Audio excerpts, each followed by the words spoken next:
Christopher Hitchens made a logic mistake that I don't want you to make. In his last interview, he stated something along the lines of, I am not going to do anything servile to garner salvation. Basically, I'm not going to do anything to bow before God.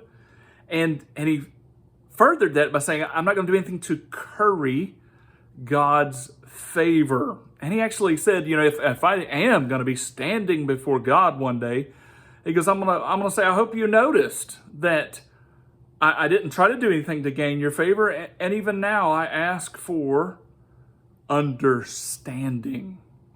So what was the logic piece that he missed? These are very arrogant terms, the way that he talks about God. He talks about the lack of prowess and the lack of intellect of God's spokespersons.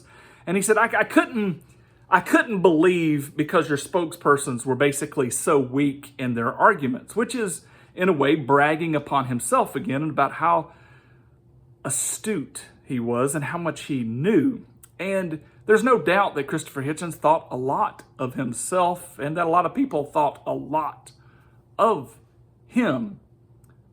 But again, notice his conditions here. It's not necessarily about intellectualism that will keep him out of heaven. It's more about the will. He said, I'm not going to curry favor. I'm not going to do anything servile towards God. And it was as if that's beneath him as a human to do anything servant-oriented or to curry anybody's favor.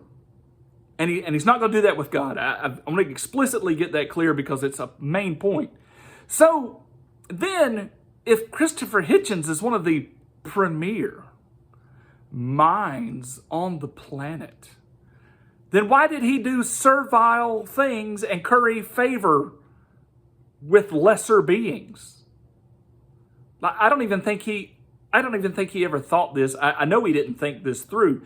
Like, when he's up giving his presentations, he's in front debating the Christians, the major theologians of the day, because he's one of the greatest intellectuals on the planet when it comes to atheism. And so that means he knows that there are a bunch of lesser atheists in the room. So why does he ever do anything servile by like doing the hitch slaps, or of stating mockery things just to get the lesser beings to laugh and to adore him? Isn't that serving them instead of serving you?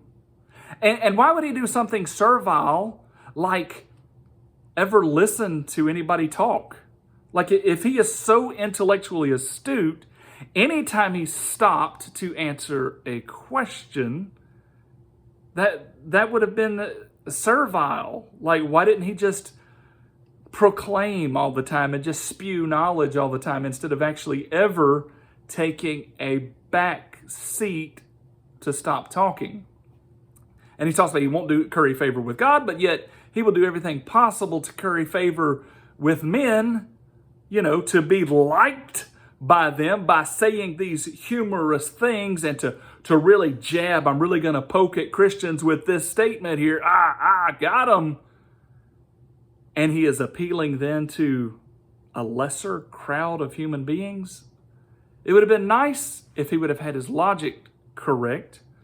If nothing servile and nothing servant-oriented, and if he never needed anybody's favor, any human favor, and if he never wanted to do anything beneath his dignity, then he should have looked at that across the board, because now he is facing God, and he has to explain why he would seek lesser men's approval and favor, but he wouldn't seek those things from God himself.